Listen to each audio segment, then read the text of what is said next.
Koka sunarai sunarayanti. Koka sunarai sunarayanti. Koka sunarai sunarayanti. Koka sunarai sunarayanti. Koka sunarai sunarayanti. Koka sunarai sunarayanti. Hello, hi, welcome to this new episode of the Mango TV podcast. Today I'm so excited to have Mauro Zappaterra. Mauro, MD, PhD, earned his degrees from Harvard Medical School and specializes in physical medicine and rehabilitation, focusing on human performance, awareness, and pain reduction. Practicing mindfulness since 1998, he has taught it to chronic pain patients since 2018. As Director of Multidisciplinary Care at Synovation Medical Group, he integrates new research on cerebrospinal fluid and pain management. Dr. Zappaterra has authored numerous scientific papers and books, including I Am, All One, All Love, and Close Your Eyes, What Do You See? Co written with his son, emphasizing awareness and imagination. His alphabet book, A is for awareness, and programs like Awakening Awareness reflect his dedication to mindfulness, healing, and expanding consciousness. Thank you very much for your time, Doctor. Thank you for inviting me. It's an honor. And, to be totally fair, I asked ChatGPT to summarize your bio, but I think that it's not clear to what extent you are the world expert on the cerebrospinal fluid. And then I asked ChatGPT, what spiritual practice use the spine and the spinal fluid as an integral part of their teaching, and they went like through a long list, like in yoga, Yogananda, the Kundalini energy, the Chi in Taoism, the Avadati in Tibetan Tantra, the Trio Life in Shamanic and Native American, and Egyptian and Jewish and Christian mysticism. And then at the end it says modern spirituality, Mauro Zappaterra. No way. I swear. So, that's, tells our listener a little bit to what extent you are the expert on that. But, as I always say, before we jump into what you're known for, I'd love a little bit, like a biographical context. How did you get to where you are? So, did you grow up in Italy? No, my father moved when he met my mother. He actually met my mother in Tripoli, Libya. Oh, wow, He wow. graduated from college and went to Tripoli, Libya for his first job, and they met at a bookstore, I believe is the story. And then they went back to Italy, got married in Ferrara, next to Bologna. And then my father was a geologist slash paleontologist, and so he was sent around the world. I think he worked. His first job was for Ajip, and he worked around. He was sent around the world, and I think he got an opportunity to study a master's degree at Tulane University in Louisiana. So that's where Oh. my brother was born, in Louisiana, and then he got moved and he started working for Chevron in San Francisco. And so we moved, and I was born in Berkeley, California. And it's just a coincidence that the well, it was in Libya for the oil. Yes. Oh, I see. And so you were born in the States. Yeah. So you just have an Italian surname. I mean, do you speak Italian? Sì, parlo un po' italiano. Fabrizio parla bene. Benissimo. And so you grew up. Where did you grow up? I grew up in Northern California, Northern California. and then all our relatives were still in Italy, and so almost every 2 years we went to Italy for to visit relatives and to have a little summer vacation. So that's where I maintained a little bit of the Italian, and then I studied in Padova my junior year of university. I studied at Università di Padova, where I studied not only I studied the sciences, I studied molecular biology, genetics there, which was amazing. But I also got, when you're studying in Italy, it's good to study a little bit of the Italian literature and history and art history, because we were there in Padova, and Padova was just a just a beautiful city right next to Venice. Of So course, of course. And what drew you to science? Just the family conversation at home. Your father, a little bit being a geologist, a little bit of a not really, to scientist. be honest with you. No. No, he was pushing me towards economics. I remember having conversations with him of studying at the London School of Economics and things like that. And there was always, since I was a child, I've sort of told these stories before, but since I was a child, I was always interested in the human body and human development and how we become what we become physically, and then also the power of the mind, the Do power you of remember intention. what sparkled that interest? It was really an internal, just internal drive of, who am I? How does this, like, I'm throwing a football or playing soccer or whatever it might be, and how does it how does it know to function, right? I'd sit there almost thinking sometimes, like, I'm sending an informational signal to my hand and my finger can move, right? Like, just thinking about that it's just the most amazing thing in the world to me. And so it sort of sparked other things. My mother was always interested in herbs. She was always interested. She was doing, whenever we had a headache, she would do acupressure on our feet or Mm. massage. And so there was this bit of a, there's a bit of a spin um, towards more of the natural healing modalities. She studied acupressure. She studied shiatsu. She actually ended up becoming a respiratory therapist, and was always sort of asking us, about, well, if you're feeling or you have a sore throat or any sort of ailment of what may be happening in the body.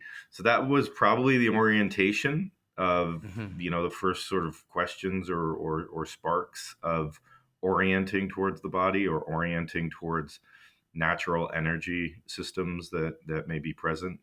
But there was also some sort of internal um, questioning there of the mind and the body and development. And once I looked at, like, an embryo or looked at an egg, I think the first time I sort of ate an egg, asked, how does this egg become a chicken, or how does this egg become a frog or a fish? Salmon lay their eggs in the river, and then all of a sudden something happens, right? There's something that happens, and whatever that something is, triggers a biological response that then all of a sudden you have a fish swimming in the river who knows how to swim, can use the muscles properly. It's just incredible, right? Incredible. So all those things led me um, to kind of be interested in science, and that's, I think, why I chose, you know at that time I started UCLA, University of California, Los Angeles, in 1993. And believe it or not, that's when um, the study of molecular biology and genetics was sort of really emerging at the university system. And the major, I was looking, trying to figure out what major to become, and it was, when I entered, I believe it was like biology and chemistry and stuff. And then when I was there, molecular cell and developmental biology popped up as a major, and it became a major because it became such a large field to study and investigate, that it became a major at UCLA. Wow. And so if you think of just those words together, molecular, cell, and developmental. So you're going from the molecule to the cell to the development of the species, and that was the major, right? So And I honestly found that when I was in Italy, because I was like, do I do genetics? And I wasn't so interested in like just focusing so much on genetics. The way that the major was very genetics, manipulating genes and things like that. I was more interested in that developmental, the sort of from the micro to the macro, and then the process that occurs, and then how all these things kind of come together to make not only a cell but then an organ, and then not only an organ but an organism, and then not only an organism but now we're interacting relationally with other organisms, right? Regardless of what organism you are, you're still monitoring the environment to some degree. You're getting information in, you're putting information out, and you're having, your relational organism. And how does that work? And that's where, to me at least, that's where that's where the mind, attention, awareness comes in, and the practice of understanding our true nature, and breaking down all the boundaries of our individualization, for Yeah. instance. Yeah. More. How do we go forward rather than where we come from? Exactly. But so there was Padua first, and then UCLA. Padova was my third year at UCLA, so I I did was an it. exchange. Yep. I see. And that's really where the university system in Italy is very different. Oral exams, so imagine doing a biochemistry oral exam where they're asking you.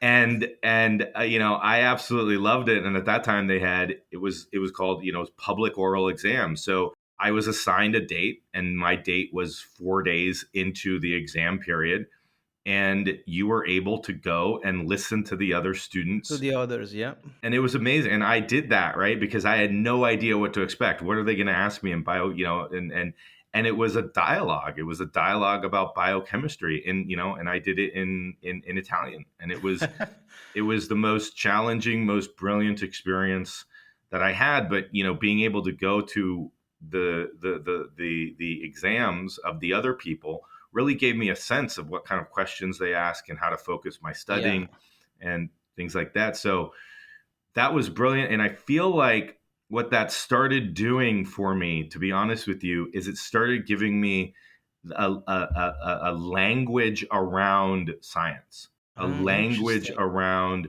biochemistry, right? When you think about biochemistry, you don't think about a conversation. You You think think about about, formula.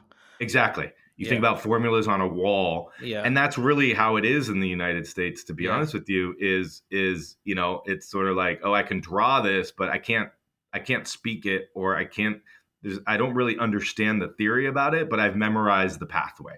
Yeah. For instance, where I felt like in Italy they really wanted me to understand the theory behind it, right?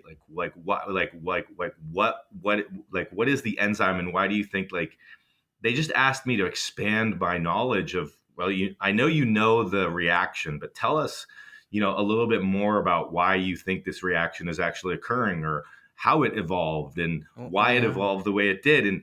And that kind of got them the sense of, my understanding of biochemistry. So it gave me this language around science that I never had, and I'm not sure I would have developed. And back in 1998, and it might have changed now, but I had a lot of really good friends in Italy, and good scientists, and I always joked, the best laboratory is, half people European, because they know all the theory but don't know how to do ever anything in the lab, and then all the Americans who know how to do everything in the lab but don't know why they're doing it, for instance, right? Interesting. So I would know, so I knew how to splice a gene out of a bacteria and clone it into another bacteria and propagate that bacteria, but I didn't know, why I was splicing the gene, or what I was doing to splice the gene, or anything like that. It's sort of like add A plus B and you get C, and then you put C into D and you're like, great. And then you get the product. And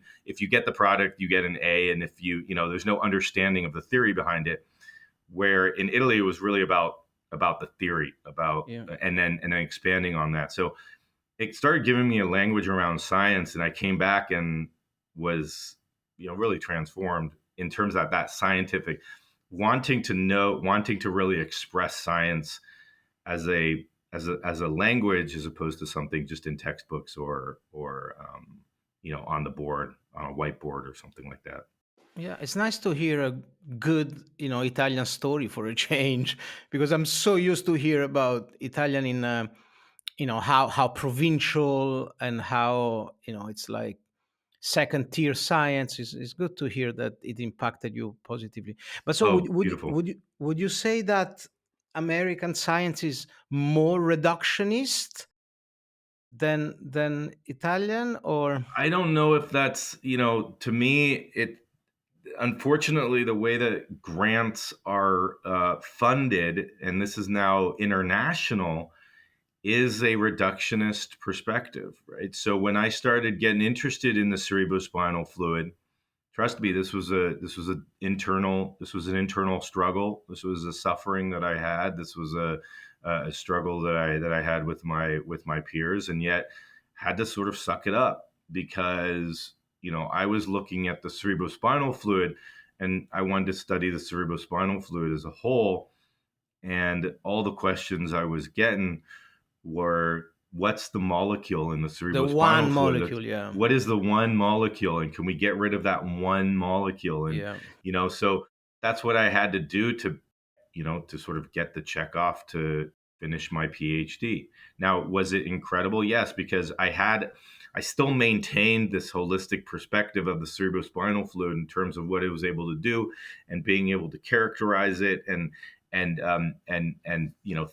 in terms of the preliminary studies that we did, and then the future studies that just came out of that were more holistic. But because we didn't know so much about it when I started investigating it, it was very reductionist. It was very, what are the molecules in it?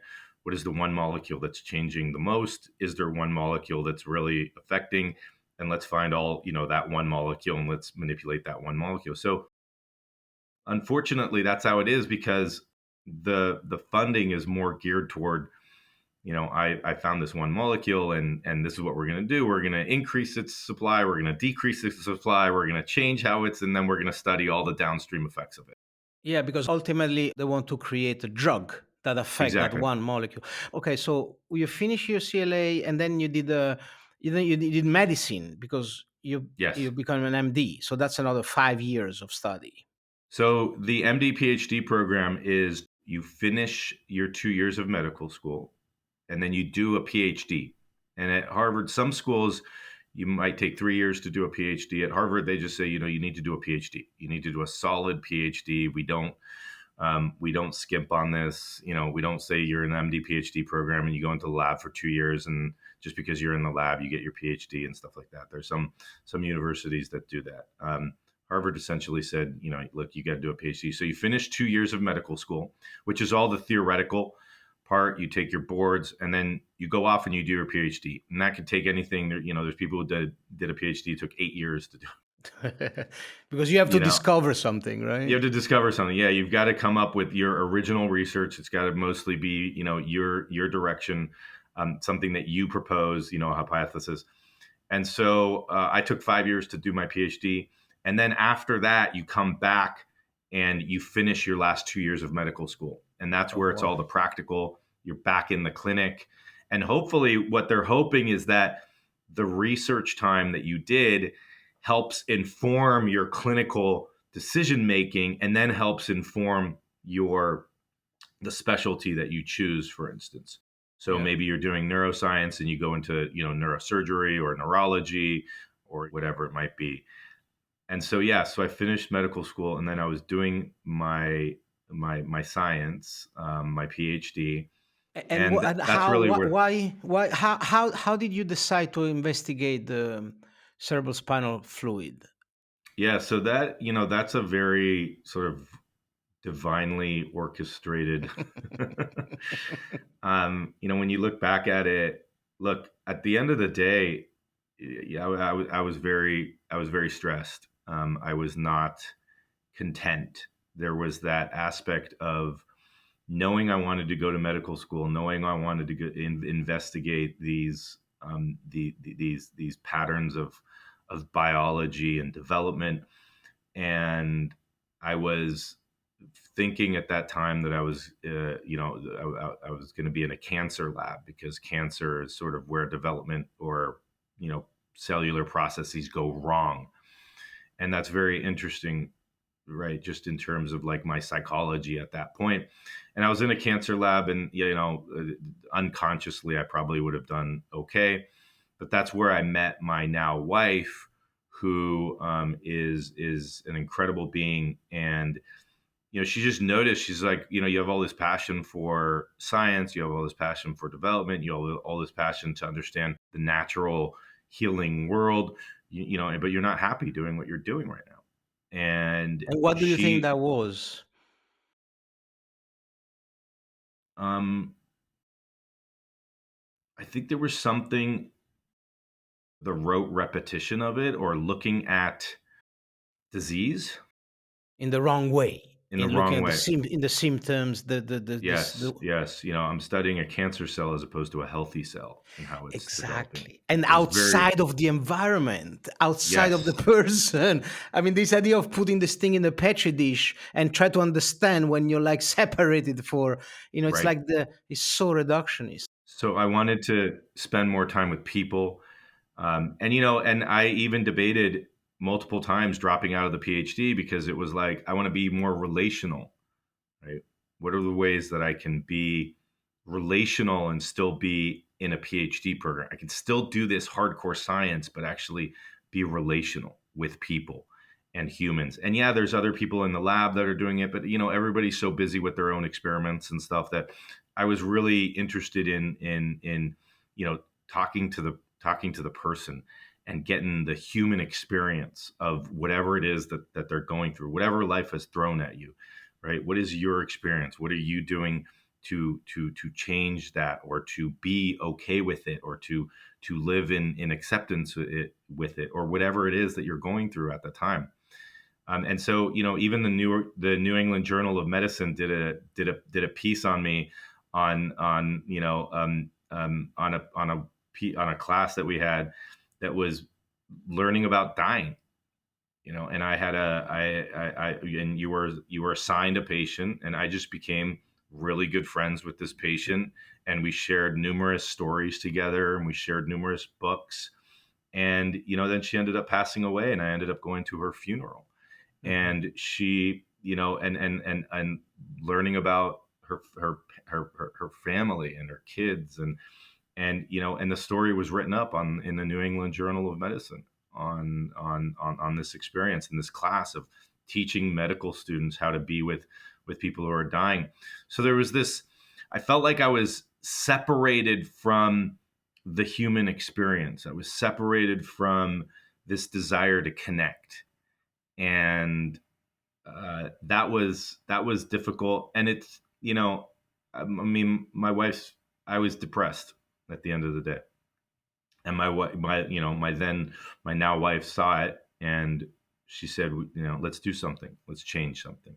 Yeah. And I said, I can't change, like, I can't change. She's like, yes, you can. You almost have to. Otherwise, this is going to be miserable. And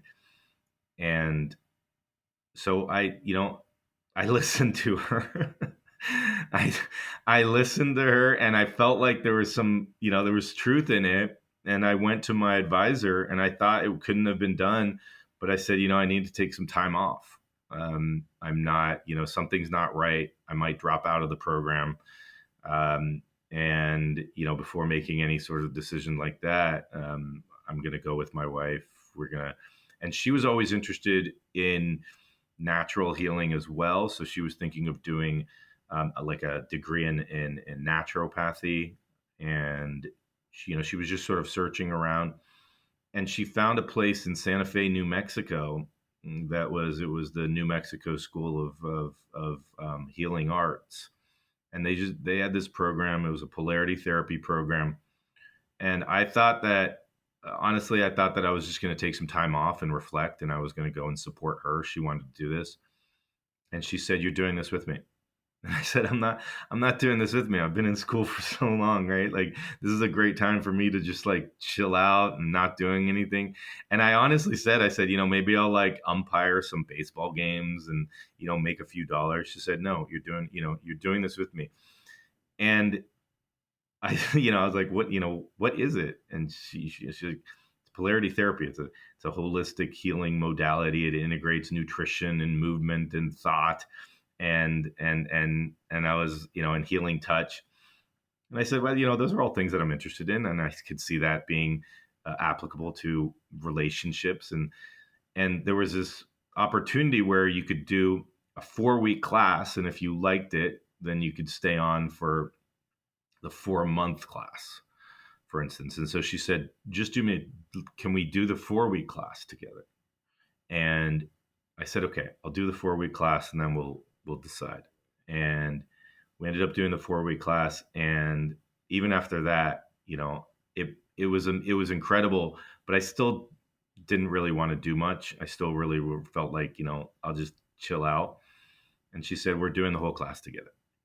And I said, okay. And it was sort of like, I feel like she felt something, and it was the best decision that we've ever made. It opened my world. I was a skeptic. You could imagine somebody talking about energy healing, and although I was open to it, I wanted to understand the science behind it. For instance, what is really going on, and recognizing when we do have the science behind things and when we don't, and when the human experience is guiding certain things. And so we did it, and it was amazing. And during some of these classes, you're around many different types of people, and I just sort of surrendered to it, to be honest with you, and said, you know what, I'm going to learn it the best I can. And if you think about it, right, just from a kind of like to break it down, if you're looking at movement, how you're moving your body, or exercises that you can sort of change the energy or get the energy flowing in your body. If you're looking at nutrition, right, what you're putting in your body. If you're looking at your thought processes, or gratitude, or where your thinking is going, and you're looking at what sort of toxins are coming into us from the world around us just by living in the world that we live, right? This is, to me, that sort of becomes the basis of then human health. And that's where I was going towards, right? Is this is the basis of human health, regardless of what chronic issues you have, or even if you suffer a brain injury, or a spinal cord injury. We still have to look at, how can we get somebody to move, how can we get somebody to eat, or what nutrition are we thinking about in terms of supplementing the building blocks of their cell. And then what's their thought process, right? What's their thinking? Where are they placing their attention? That's helping direct their quality of life in a way. Because if you are, even if you're paralyzed, but your attention goes towards despair and doom, well, that's essentially what the energy is gonna bring, and is gonna happen.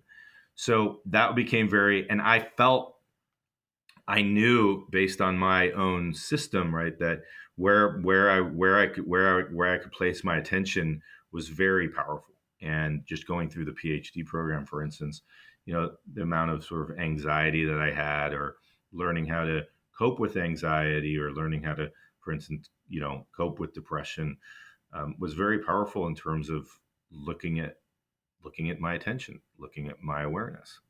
And during some of these classes, we would do a modality that was called craniosacral, and I didn't know anything about this, and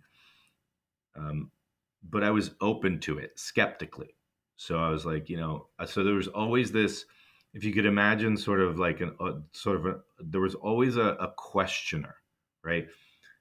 Number one, what is this? Right? Regardless of what you're calling it from a language perspective, right? You can name it anything, but what is this for me? And then, right, what is it doing? Do I notice anything? right? Or is what's the impact of it? Or is it causing me to just be relaxed? And that was fine too, because then I really started investigating the nervous system and the autonomic nervous system and the stress and responses and things like that. But essentially, all it was we shared a partner and we held each other's cranium, right? And so that was it. And you felt what was going on. And the brilliance of this is that prior to actually making contact with the human being, so imagine that if everybody sort of goes through this training, and this is what Cami, my wife, that's her name, we say, if people ask us, like, what do you recommend for marital counseling? It's sort of like, oh, well, you got to go through this like really intense, energetic, healing modality together, because what are we learning? Well, like some of the most basic fundamentals of what we were learning prior to even making that relational contact was centering yourself, grounding yourself, and becoming neutral. Presence, So yeah. presence, right?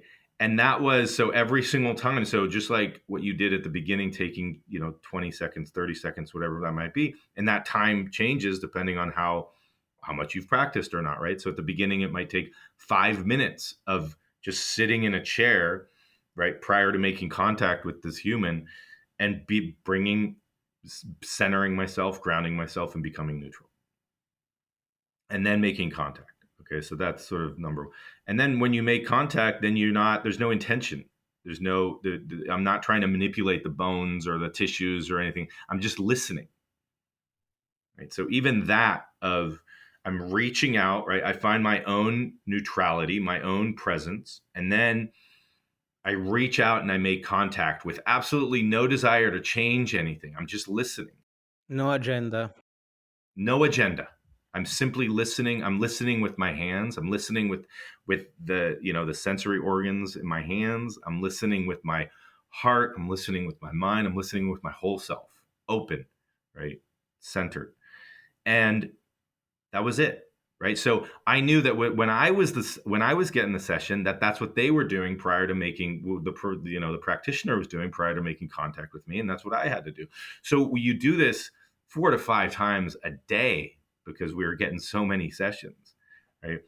And again, these are energetic healing sessions, and so stuff is going to come up. You're going to notice stuff, and that's sort of another process in and of itself. But I just started noticing, this energy around my spine, around my head, and I just kind of started to investigate it, and that's where it led me to learn more about the cerebrospinal fluid, and completely, we finished the class, and completely shift my whole attention towards looking at normal development, how the brain develops and what this fluid is doing in the brain, as opposed to looking more at the disease, right? So it's sort of like opposed to taking a cancer cell and studying it, which is very important, don't get me wrong.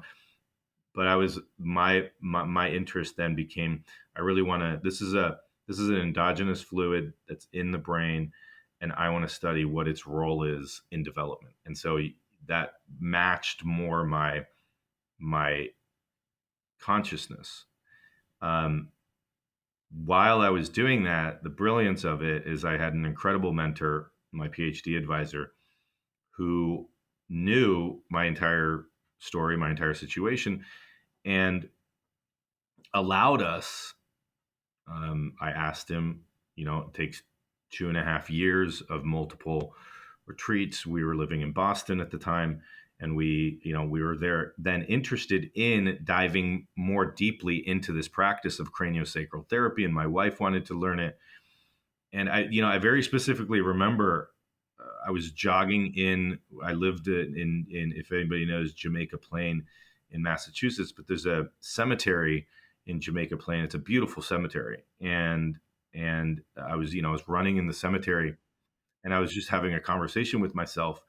And I was having a conversation with myself of me 20 years from that moment, And somebody was asking me, hey, Dr. Zappaterra, what do you do for your own health and balancing your system? And I said, I get craniosacral sessions. And as soon it wasn't even a thought. It wasn't like it wasn't a like it wasn't like I didn't have to think. It just popped. It just spontaneously came up. And as soon as that spontaneously came up, a red-tailed hawk was flew about 5 feet over my head, and I was like, "This is that's a sign. That's a sign to the universe that as difficult as this may be, maybe it extends my PhD time, but I feel like my wife and I should go and investigate this a little bit more deeply." And we were able to. So we traveled to Boulder and did a 2 year training in biodynamic craniosacral therapy while I was doing my PhD on the cerebrospinal fluid. So now, But Mauro, sorry to interrupt, but because I heard in one of your podcasts that in Santa Fe you felt this fluid pulsating and you didn't understand what it was. yes, And so you investigate, and it's not my heart, it's not my breath, and you really did so much inquiry to understand it, and then you realize that someone told you, maybe you heard that. yes, yes. So the process then was I became very interested in this energy that I was feeling that was That pulsating. at the beginning you didn't know what it was. Absolutely not. It was just like a heart pulsating or something. It was like it felt almost as if somebody was taking a a blanket uh, and covering me with it, but with a rhythmic pulsation that felt like warm plasma, Mm.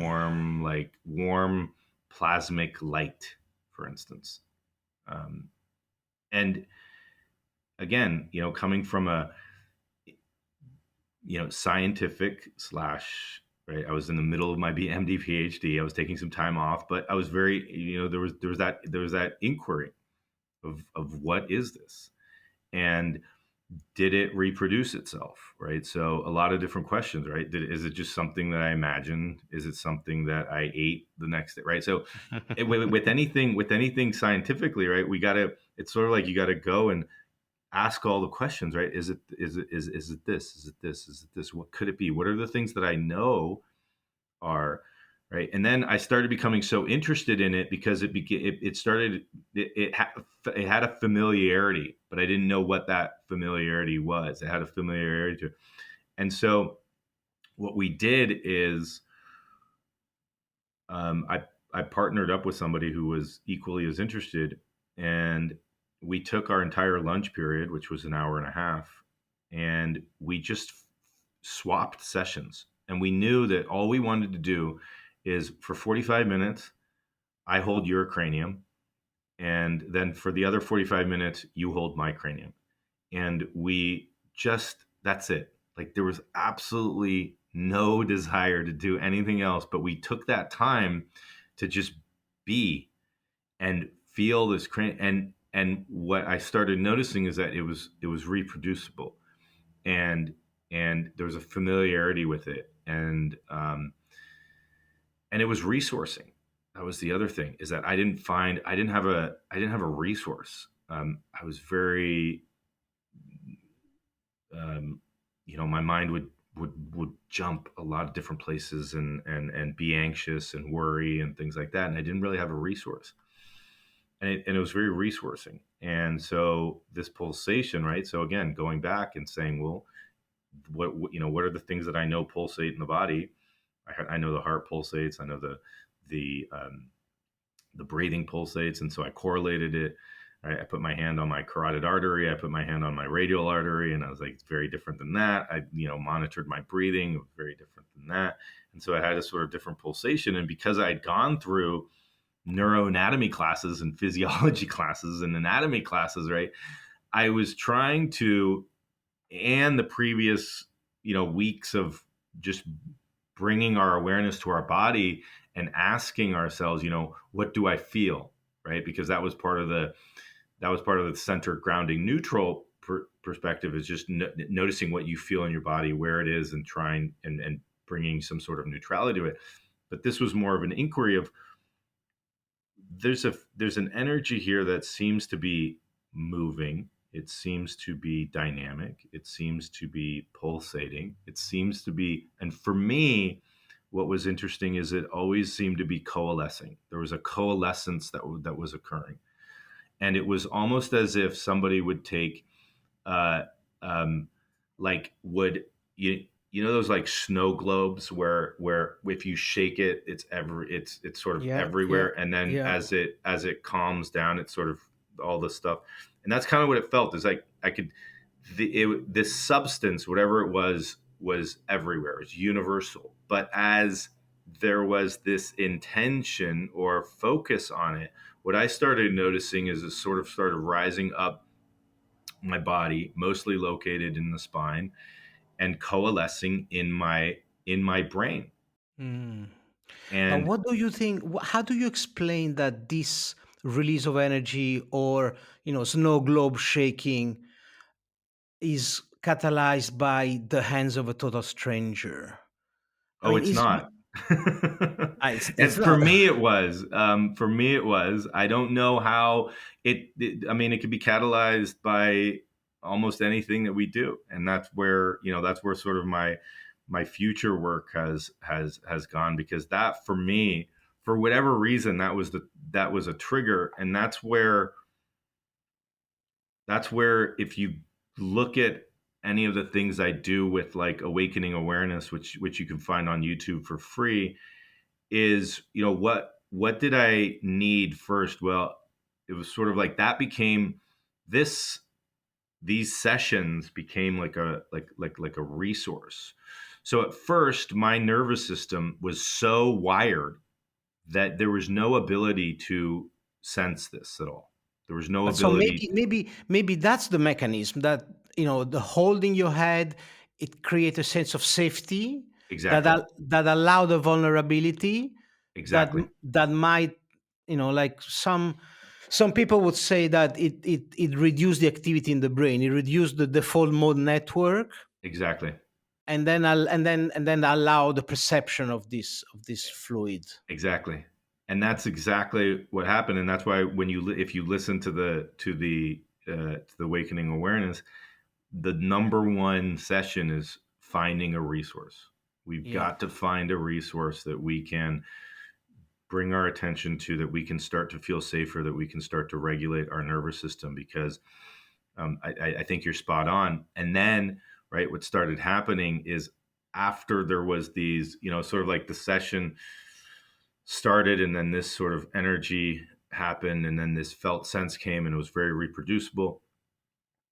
Then what could happen is, then I could, for instance, be laying in bed and trigger that same.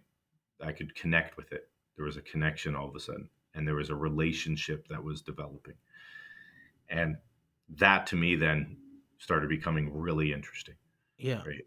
And so That's why you anatomic, said, that's why your wife, well, that's why you guys thought that that would be a good practice for couple therapy. yeah, No, but I know we're laughing, but it's actually very serious. This idea that couple, they take advantage of the fact that they supposedly trust each other and live together, and so this idea that they would allow each other to be vulnerable because they trust each other, and out of this vulnerability can come this ability to feel the subtle energy, to calm the monkey mind, and allow this awareness and this nervous system modulation to happen. exactly, exactly. And so, so we were doing this. We did this for 5 months in New Mexico, and then we did it for another 2.5 years in Boulder. And for me, it really became understanding it then, even from looking at it from a scientific perspective, of asking myself, when I feel this energy coalescing, where do I feel it? Can I localize it in space and time? And the best place anatomically, very much felt sense, was I felt it in the third ventricle of my brain, in the middle of the brain. And so that's when I went back to the teacher and I said, this is, so then I brought my experience back to my teacher and I said, this is what I'm feeling. And I'm feeling this pulsation and it's coalescing here. And that's where he says, oh, you're feeling the cerebrospinal fluid. And I go, the what? And that's when then I went home and I started looking at PubMed, and that's the sort of NIH repository of published research, and started looking at what we knew about the cerebrospinal fluid, and really recognizing that we don't really know anything about this fluid. We think it's a buoyancy. We think that it might give some electrolytes, maybe a couple nutrients here and there, but mostly we think of it as providing buoyancy and a shock absorber to the brain. And so that's where then the first kind of aha moment was that, wow, maybe I can actually study brain development. Maybe I could actually study this fluid and understand it. Because the reason why we don't know anything is because when you do the anatomy, you can't find it because it is absorbed by the body. Exactly. Yeah. Exactly. It was very difficult to find historically, and so not many people thought about it. And then another thing too, not necessarily going to the reductionist, but just looking at the whole system as a whole, is when you're looking at brain development, right? When you think of brain, what do you think about? Well, you think about the tissue, right? And so another thing but just because being in the lab, right? But what is the tissue growing in? Well, the tissue is growing in fluid. There's extracellular matrix fluid, there's intracellular fluid, there's cerebrospinal fluid, right? And when I have to grow, like when I take a cell out of its environment, I need to put it in a petri dish and I need to put fluid. I need to put fluid on that cell, right? So, but what do we see when you look at anatomy, you don't see what's not there. You see what is there, and what is there are the cells, right? So when I'm looking through it, I look through the fluid into the cells, and so all the studies of developmental brain biology and everything like that was really focused on the cells, because that those could be easily manipulated and things like that. But I had to grow every single tissue or cell culture or anything like that I had to do was in a fluid, right? So I have to add fluid. I couldn't go on vacation for long periods of time because I needed to change the fluid so that the cells would continue growing and developing and things like that, right? So when this was a shift, I remember sending the email of this idea to my advisor at the time, and then I left to go get a cup of coffee, and I come back, and he was super excited because he was like, yes, this makes perfect sense. We've been looking at the cells all this time. Let's look at the fluid. Let's look at how this fluid actually is helping to inform the cells to develop, and how all this fluid is actually super important in brain development and survival. And so that sort of that triggered that then triggered the PhD, but it was in combination with his allowance of us being able to go to Boulder to continue studying it, right? Where I had to get something, I can't remember the numbers, like 150 sessions from a professional craniosacral therapist, and I had to give 150 sessions, over 2 years. And we were connecting with these people, and we were bringing this sense of center, ground, neutral to 4 or 5 sessions a day that we were that we were giving, and doing it with my partner at the time, right? So we it was just this incredible growth and brilliance, and then seeing the connection, right? I'd be able to look at the cerebrospinal fluid through a microscope, and yet have that felt sense of connecting with my own cerebrospinal fluid through a session, right? And so that was sort of that was again that bridge of the relational aspect of it that was missing at the beginning, and then allowed me to really continue going into the and finishing the PhD. But at all this time, so there's that self inquiry, and I can't leave this part out, because when we started doing these practices, then other things started sort of opening up, let's say, or revealing themselves, right? So my wife and I became very interested in, we'd always sort of had a mindfulness or meditation practice, but then we became very interested. We would wake up at 4:30 in the morning together. We'd have an hour and a half of meditation together. We do prayer beads. We do the mala. We do do prayer with sage, and create little things with that, and just really went into a personal inquiry, and who am I? And this was in conjunction with,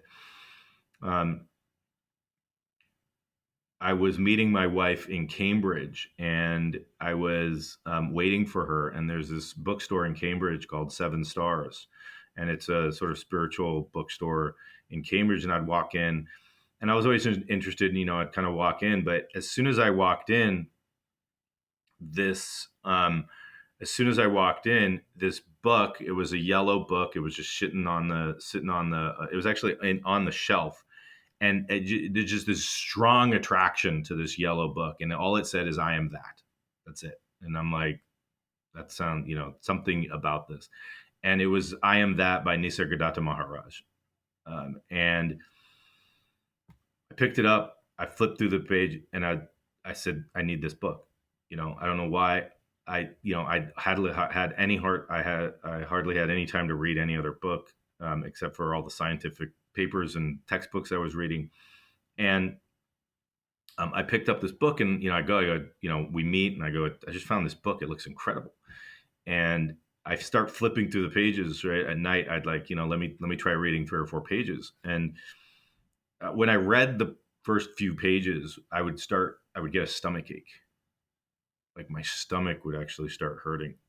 And it was because that what my sense of it now was, because I knew that there was a truth to that I was not Ready not to living. accept. I was not really ready to accept.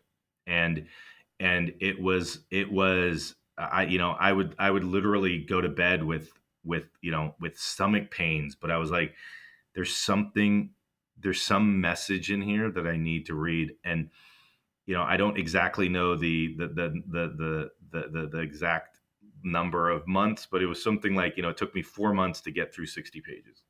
And then, But because it was undermining or jeopardizing the old PhD, no, or yes, well, it's just jeopardizing just the who I Western am, view. the Yeah.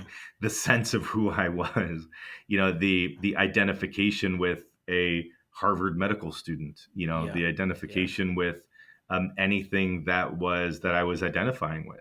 Separate from this mind at large or cosmic consciousness Exactly. that the book was talking about. Exactly. Yeah.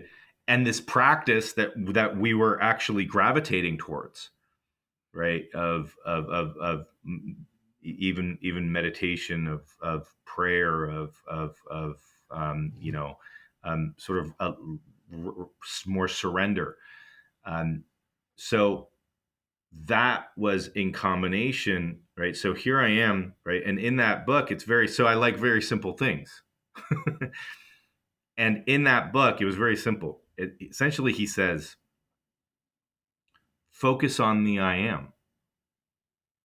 Repeat it to yourself and let everything else go. And I said, this is like, okay, even if there's something here, and I don't want to believe it, but it's such a simple practice that let me just do it. Let me do it. That's it. Right? Like, what else do I have to lose? And he just says, and he said, and he tells his stories himself. That's what my guru told me, and I did it. Right? You just trust. And so what I started doing then is I started combining. There was this combination of, so I'd read the book, and then, again, I said, I don't know how many pages the book is, it must be 400 pages, but it took me 3 months or 4 months to get through 60 pages, and then 2 weeks to get through the rest of the book. And some incredible one. And this sense of every single night, every single moment, every single time that I felt a bit of stress or anxiety arise, I would go to I am. That was it. It was just I am. I am. When I would fall asleep, I'd have a really hard time falling asleep sometimes during my PhD. And as soon as I brought in this I am, I am, I am, I It's am. like, it was like just a mantra, like a mantra. It was just a mantra. That was Yeah. it. And it was just like, that was it, and a passive disregard for anything else. And that was it. And then what I felt, right, while I was doing this was I then felt that coalescing starting to happen, right? The coalescing that was starting to happen, and it was starting to coalesce again in my third ventricle. And I started feeling then the same. It was almost like by that repetition, this awareness, this activation happened, this opening, this connection reoccurred. And it was like, oh, wow, okay. So then the next sort of, not sort of realization was, for me, was, oh, this is the I am. But so In you think that all mystical experience are associated with this coalescence of the fluid in the central ventricle?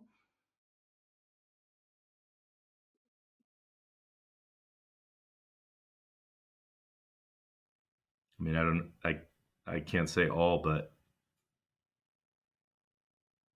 I don't know. I'd love for people to um, investigate it for themselves. But, I could just say, like, even right now when I'm explaining this, right, the sense of just pure beauty. Yeah. And Like, goosebump and yeah. it's amazing. But is it possible that this fluid getting to this ventricle reduce the activity in the brain? Like, Aldous Huxley was saying that, you know, basically in the psychedelic experience, I don't know how much you know about the neuropsychopharmacology around tryptamines, but what they've shown with the fMRI, with the functioning magnetic resonance imagery, everybody thought, oh, the tryptamines, the DMT, the psilocybin, the LSD, they increase the activity in the brain. But when they saw actually is that it reduces the activity in the brain. It reduces the blood supply in three key areas of the brain that they call the default mode network, and that makes sense. Aldous Huxley called the brain as reducing valves. So it's actually by reducing the activity, by reducing our interpretation of reality, that we can have a mystical experience. That then the brain is free from the cultural conditioning, the biography, all the story, all the thing we think, all the thing we think we are. And so, that would be, if there's any chance that this fluid actually contribute to this reduction of the activity, then it would be a good sync with the psychedelic science. Yeah. And that's, we're trying to get research to look at non-invasive ways of measuring that the movement of the fluid and the pressures from the fluid. When they look at sleep, so what has sort of exploded over the last 10 years, which is incredible because it's really brought the cerebrospinal fluid into everybody's awareness now, or consciousness, from a purely, forget about it from any spiritual perspective, but just from a scientific perspective, is now they've actually seen almost exactly what you said, is that during sleep there's a pulsation of this fluid through the brain tissue itself. So at first, we thought that this fluid was separated from the brain tissue, but in the felt sense of a lot of practitioners, we knew that there was a meshing of this fluid. It's very difficult to say, oh, it's only in the ventricles, or, you know. And so, but the way that all the textbooks described it was, it's in the ventricles, it goes outside the brain, and it bathes the outside of the brain, it bathes the inside of the spinal cord and the spinal canal and things like that. But then what they found is, during sleep, there's a pulsation of this fluid that your neuronal activity actually decreases. Hmm. That decrease in neuronal activity causes a reduction of blood in the brain. So there's like a Mm. flushing out of the blood in the brain. Mm. And then with that flushing out of the blood in the brain, there's this pulsation of fluid through the brain tissue itself. And scientifically, what that's doing is it's cleaning out the toxins that build up in the brain tissue itself and bringing them out. So they're calling it the glymphatic system, as opposed to lymphatic system, which is present in the rest of the body. But it's sort of a fluid system that's extracellular, that goes into the brain tissue itself, that removes the toxins, and it's a pulsation with a relative there's a relative slowing in neuronal activity. There's a decrease in blood supply, and then this pulsation of fluid. And now we know that, that this fluid now can go through the brain tissue itself, so it's no longer just contained within the ventricles.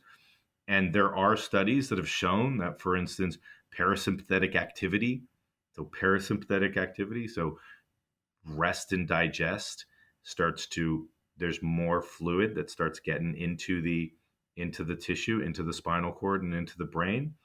Now there's people looking at, how can we actually get this fluid to flow, to get into the brain, right? And so, just like what you said, right, could it actually be that we need to calm the nervous system, or rest it, or create this parasympathetic activity, or start working on activities that balance the parasympathetic and the sympathetic activity.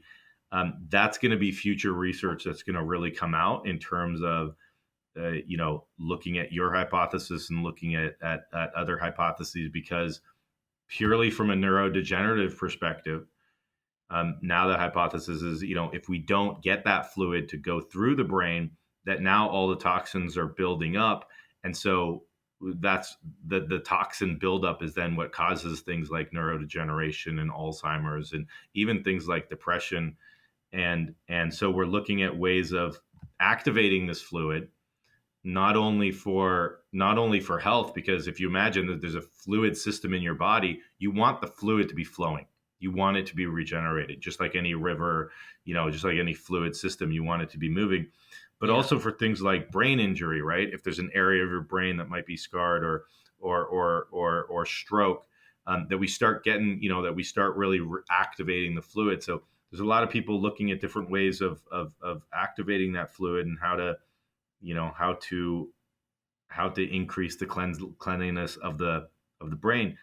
But I say, right, not only are we doing that, right, if this fluid has any capacity to transmit information, which we know it has the ability to transmit information, it has molecules in it, it has hormones in it, it has electrolytes in it. We know that it's, from developmental studies that we've done, we know that it has proteins, those singular proteins, but multifactorial proteins that completely change during day to day, from development to development, informing the brain.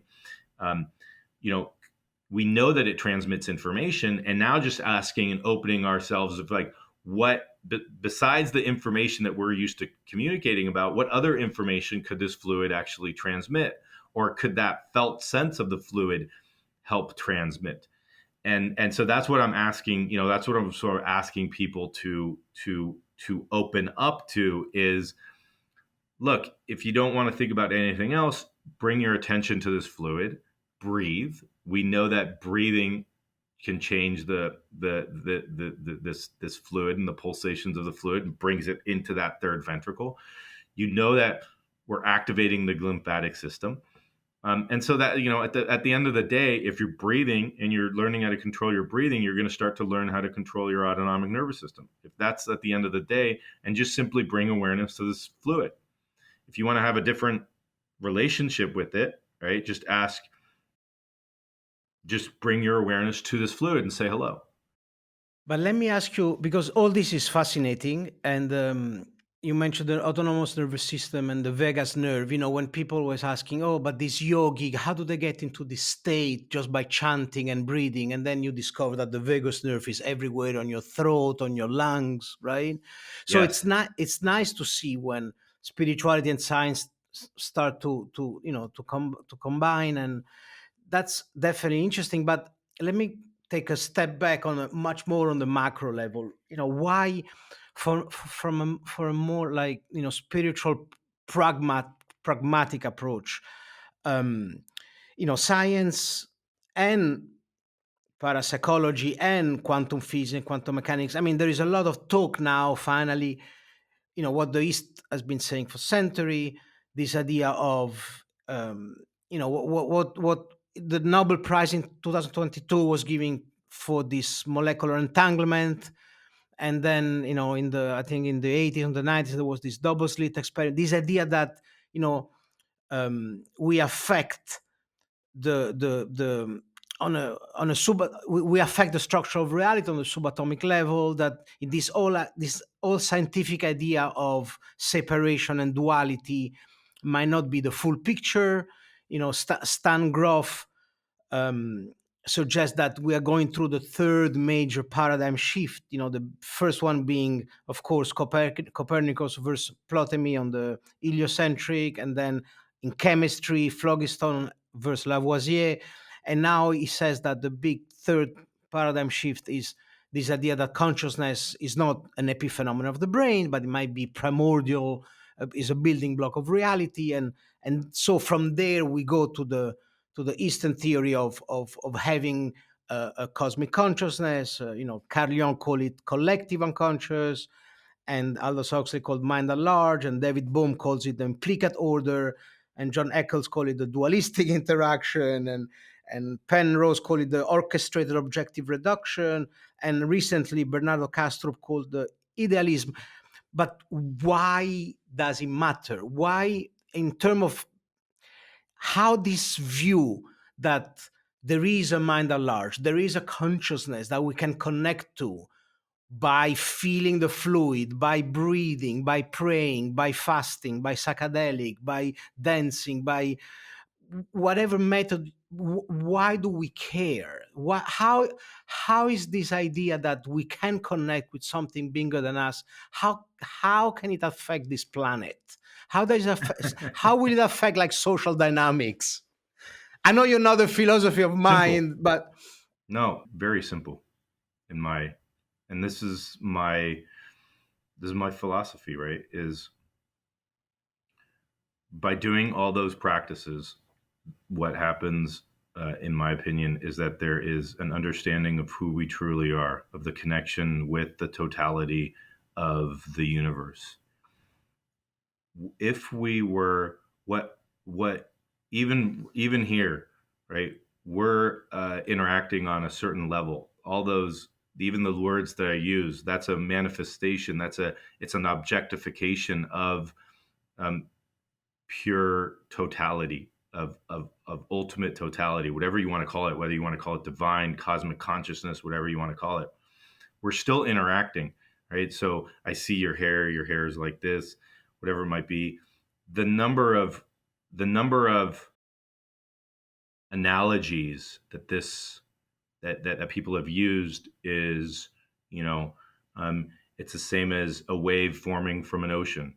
For instance, are you identified with the wave, or are you identified with the ocean? If I'm identified with the wave, I see you as a big wave, a small wave, a wave I can surf, a wave with this, a wave with that, right? And now I've just differentiated 5 different waves from each other as opposed to all being ocean. Okay, if I was to look at space, and I like, I like the analogy that's used in space, right? Right now we're in a room. Do we orient to the space, or do we orient to the walls? Because the way that we define a city, or even our own home, is based on the walls. But the space was never changed.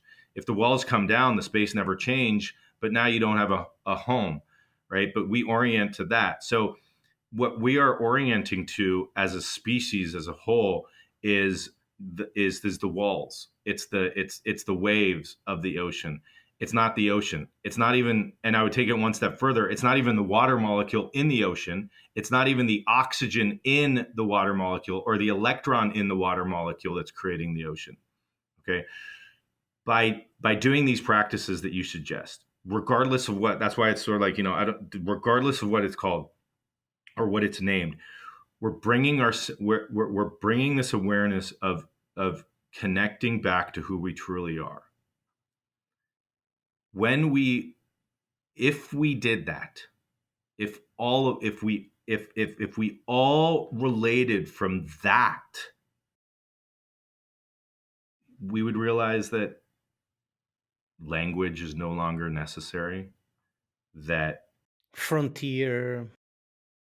Every single problem, disagreement, war, It's just a story. Yeah. it's just a story. It's an objectification, right? Your wealth, my wealth, how much money do you have in your bank? That's just another wave. That's just another wave that's coming back. And so now, right? So now we drop all that and we relate, right? So this is a practice that I do daily when I go to the supermarket, when I coach my kids' soccer game, whatever it might be, right?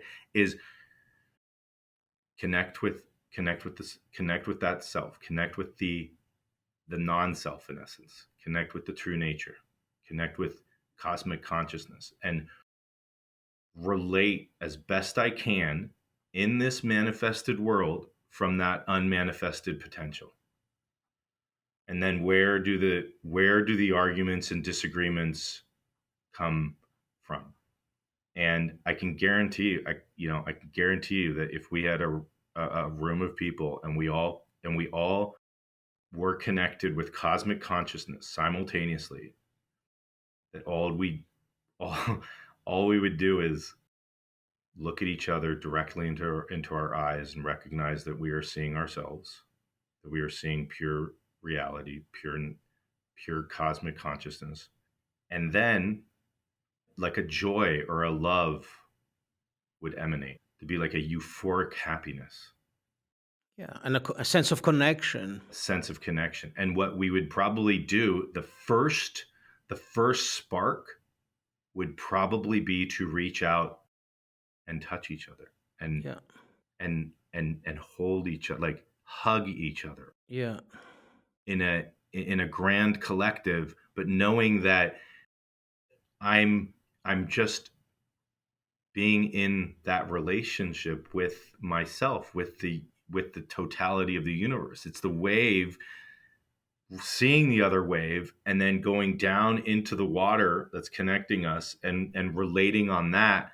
Because when the wave breaks, the water just goes back into the ocean.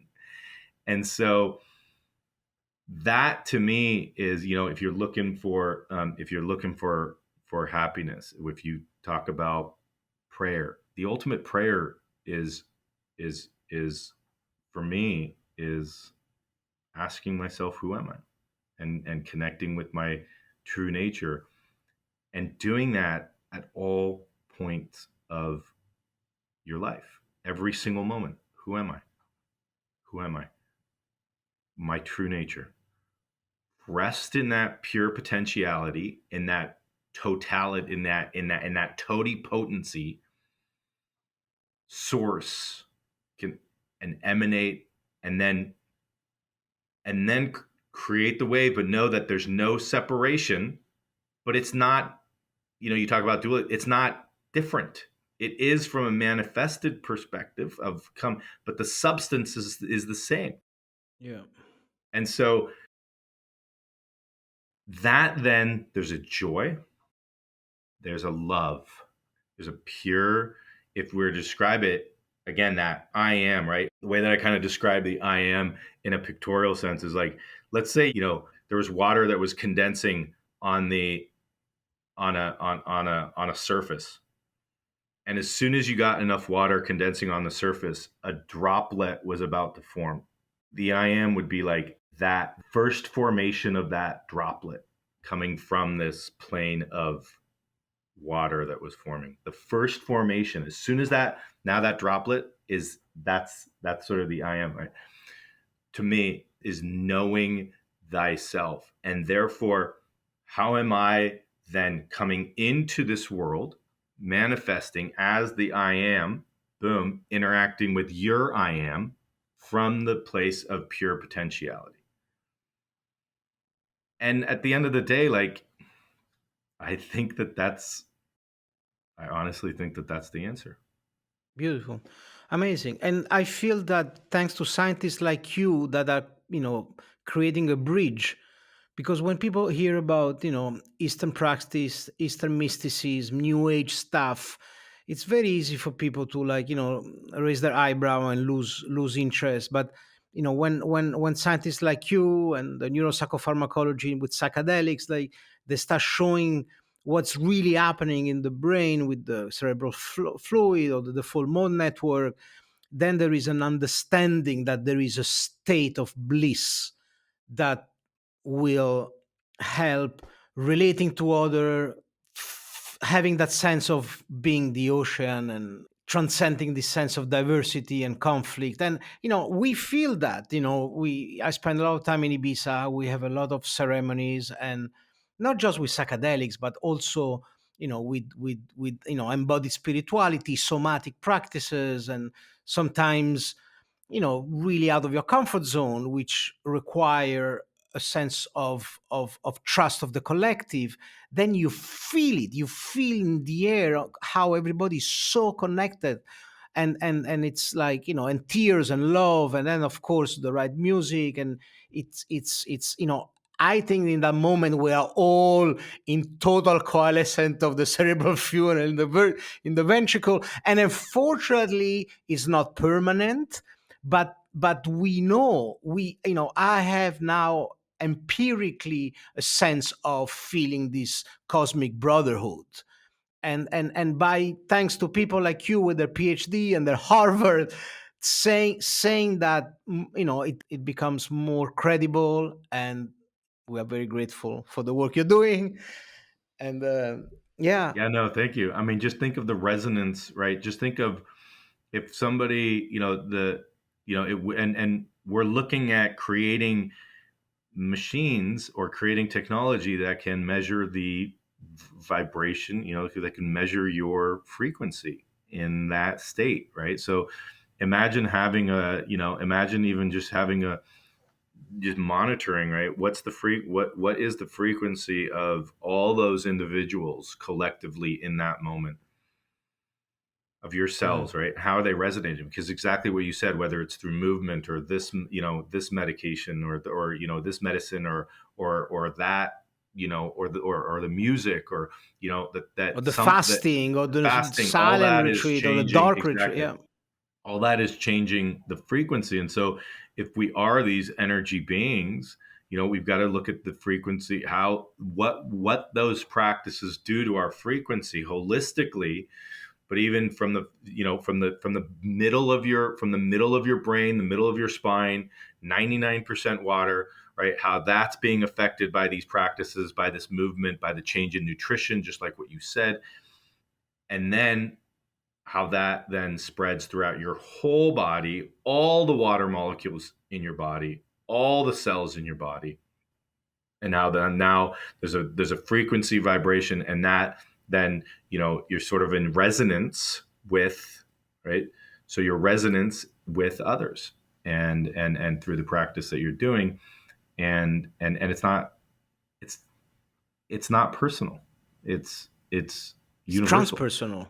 It's transpersonal. It's Yeah. universal, right? Yeah. And that's the energy, right? Yeah. The color red doesn't look at the color orange and judge it, right? It just says, oh, You're part let's of just say me. they exactly, Yeah.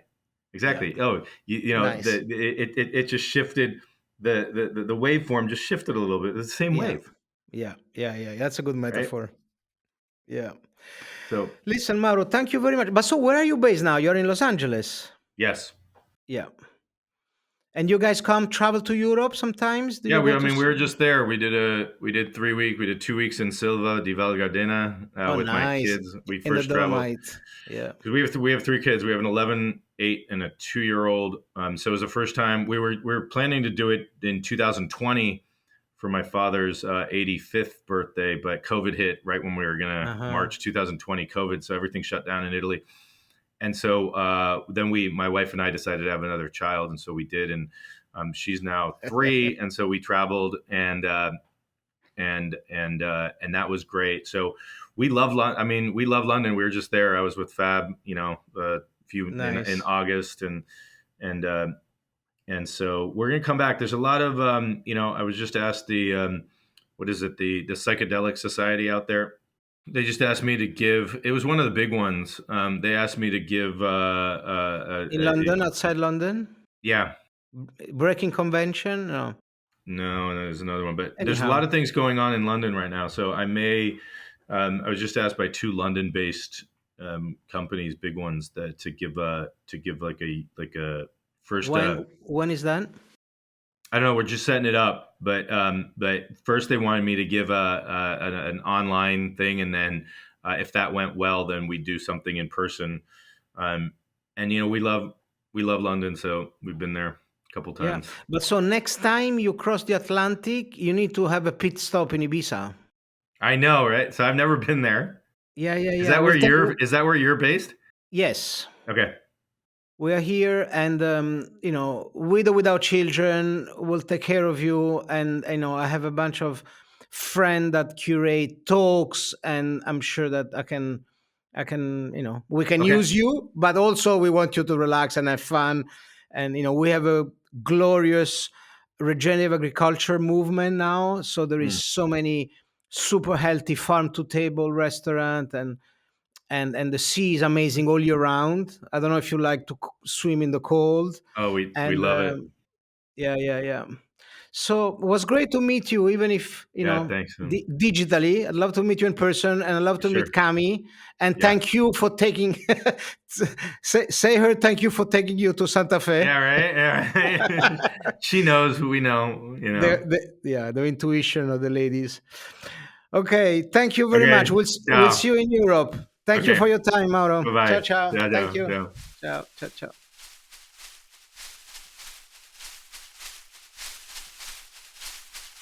Koka sunarayanti. Koka sunarayanti. Koka sunarayanti. Koka sunarayanti. Koka sunarayanti. Koka sunarayanti.